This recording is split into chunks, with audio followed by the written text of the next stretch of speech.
Hello everybody, welcome back to more Sonic the Hedgehog 3. It is Flying Fortress Zone. I think it's what we're at right now. This zone particularly reminds me of another zone from the Sonic Advance series. The Sonic Advance 2. I don't remember which zone it was on that one, but this is... I don't know what to say. Different. A little bit easier than 2's, but still, it can be kind of ridiculous sometimes. It's got that Mega Man feel to it, especially right here. Because you could basically fall at any minute, and then it would end off the game, and boom. You did forever. And that's what I'm kind of afraid of. And then there's a little bit of a trick. These stupid things. Sometimes they'll, like, end up screwing you up, or whatever it may be. But it's one of those kind of be careful levels. It's not like Metropolis Zone from 2, I promise that. And it's not like Scrap Brain Zone or anything like that from 1. It's got its own touch of pain, I guess you could say. Especially for Sonic 3. Considering the fact that Sonic 3 is a little bit of a painful game in the first place. Now, if I'm correct, yep, there you go. Those fire machines, you need to stand on top of them in order to basically, up there. There we go. You stand on top of them in order for it to launch you up. This is totally a little bit. This is much better than Launch Base Zone, in my personal opinion. This Launch Base Zone had kind of a problem where it would just throw enemies randomly at you and what have you. But this level or this zone doesn't seem to do that much in the first place.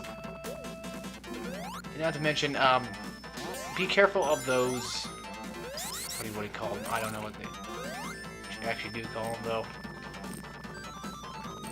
Okay. Now here's where it gets a little bit tricky, because I have no idea where to go if I remember.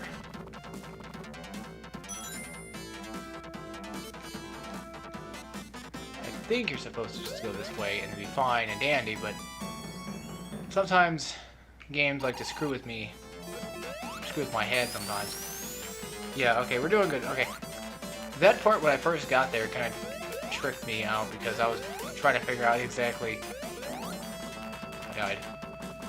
Oh, I got an extra life. I got 2 extra lives, didn't I? Because of the 100 rings and that extra life deal that was going on there.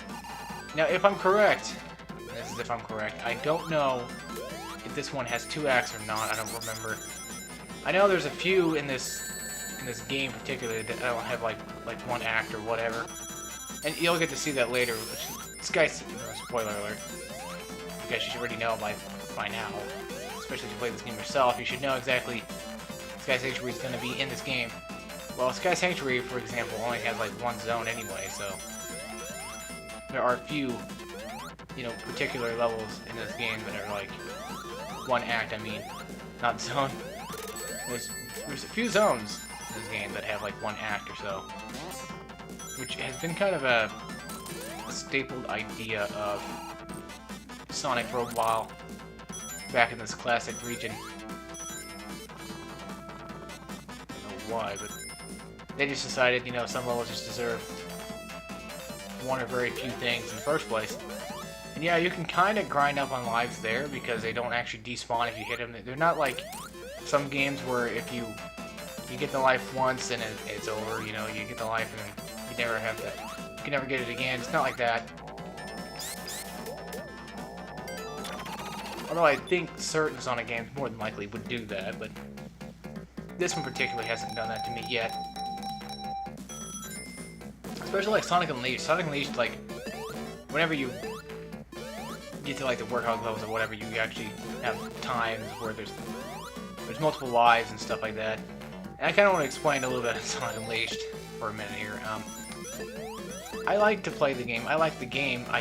Sometimes it gets to the point where it gets too hard. And, well, not too hard, but just kind of cheap. Because there was like this big old enemy when I was playing the Warthog stages where he would knock you down and then you had to tap X. As playing on PlayStation version, you had to tap X to get back up.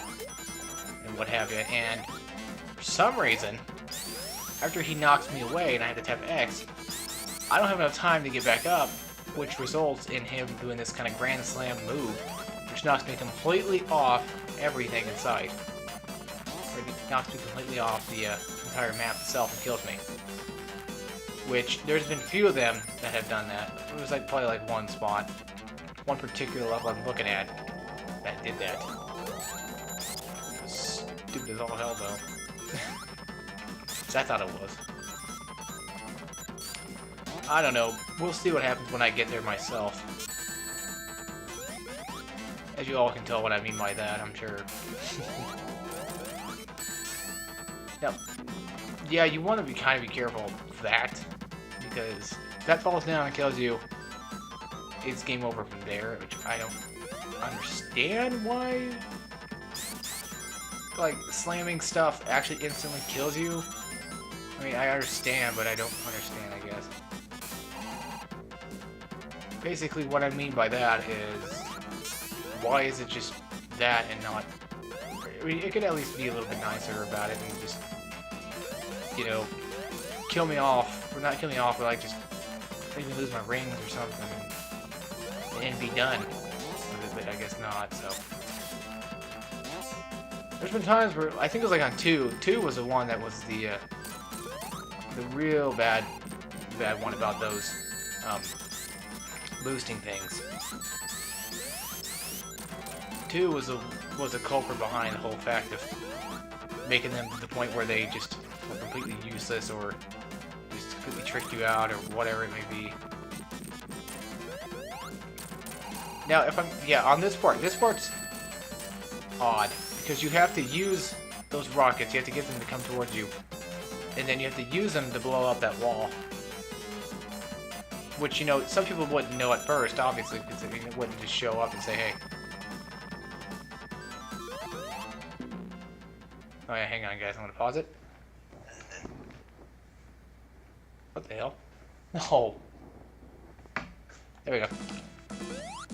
Mainly I did that because of the fact that, you know, just in case something goes wrong, because I missed that checkpoint, which they could probably go wrong. This boss is one of those, you know, kind of old cartoon fights where you just basically get him to slam his own head. Which is pretty simple, I mean, unless you die like me. Okay, there we go. Yeah, I mean, unless you die like me, and then you just completely bail out that how, somehow. Oh. Okay, I guess... Work out as planned. For some reason, this whole level likes to do this whole trick thing with the, those bomb things we want to call them, those flicky station deals. Yeah, let's grab our rings, you retard. Well, they're not mine exactly, Sonic. I don't care if you die, yours or not. Speaking of which, he sucks at getting rings. Yeah, I think this is not a one-act stage, this is just a deal, because I think, every level that's actually in Sonic 3, I don't know if this one's actually in Sonic 3 or not. I think so. Like the old version, not the extended version of it, the one I'm playing right now, which is the extended version. Which I consider is the more definitive version. Considering the fact that, you know, the first Sonic, with Knuckles, actually doesn't have extra levels that I know of. So basically considering that, you know, this is technically the one that I consider the one to play.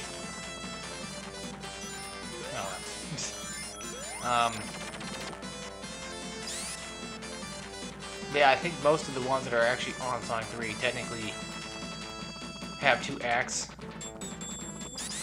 They didn't do, I don't think they did like the whole cutscene deal. Well, these are not really cutscenes, these are just more like, you know, they're here. That's it. Now we're gonna show off the fact that Knuckles is here, blah blah blah. Whatever it may be, stuff like that.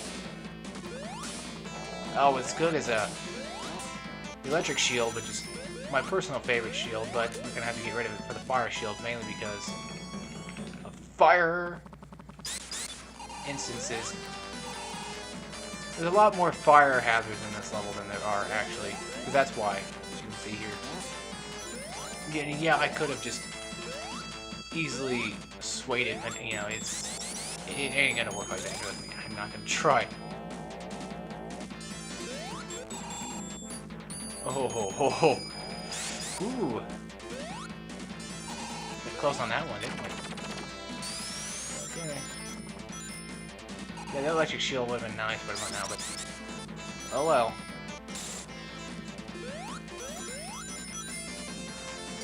We can probably teleport real quick and see what we can do.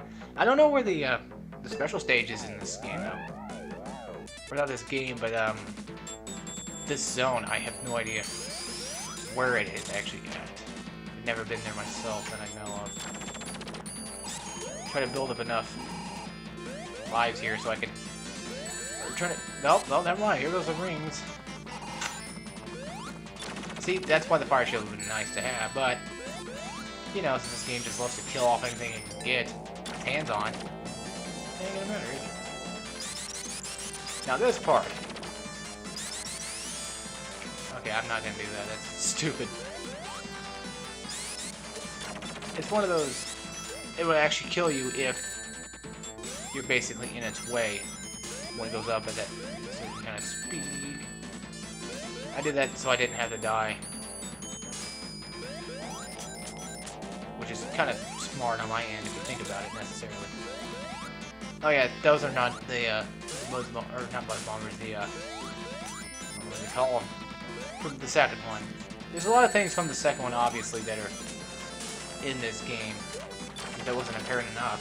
You know, besides Tails and Spin Dash, and not to mention, you know, Knuckles is in this game as well, so he didn't really come to anything besides this game necessarily. But this zone has, it's a big zone, but it has a lot of checkpoints, which I like it like that. I would rather it have a lot of checkpoints. I think we're supposed to be on the left side.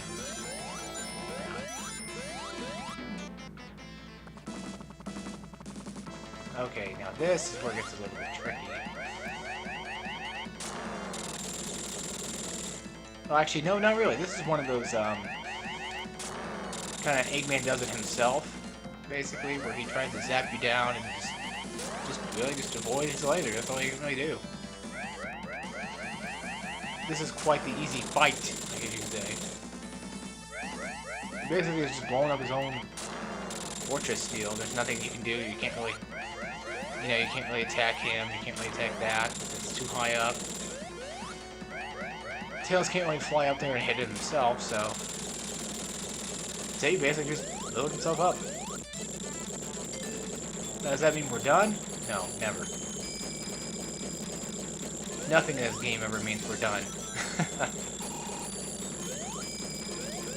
Yeah, I'm just gonna skip there on that. Okay. This is one of those auto scrolling levels, I guess. Sometimes you have to wait for this to get up there and do that, but still. You know, I don't know, this zone's pretty cool. I mean, it's got its own uniqueness to it, I guess. You know, over the fact that the other zones that I've played in my day that are like this, you know, these fortress zones or whatever it may be, those always tend to be kind of a pain in the butt. But I particularly like this Eggman right here, I guess you could say.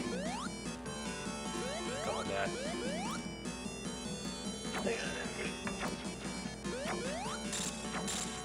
I don't know, just something about this one reminds me of like the old Sonic Advance series. Because he had a lot of cooler Eggmans. And my favorite one would have to, I don't know, the Sonic Advance series, that's a hard one to say because if you asked me back then, I don't know, I'd probably say the hammer one, the very first one from Sonic Advance 2. He's got that giant hammer or whatever. I thought that one was pretty unique. I thought it was pretty cool. I mean, you just basically chase him down and beat him up while he's doing it, but it was pretty cool. I don't know, I liked it myself. We always seem to get like 200 points every time we do this. Yeah, well, then we're going to trigger a scene here where we're just going to get to the next level, which is Sand Alpha Zone. Now, Sand Alpha Zone. This one's going to be tricky, and then after that, it's going to be trickier. These levels are going to start getting a little bit harder. This is actually a Sonic 3 and Knuckles level, but we'll get to see that next time. So I hope you all enjoyed this video as much as I did, and I will see you all next time we do Sand Aqua Zone. So see you all later. Take care, everybody.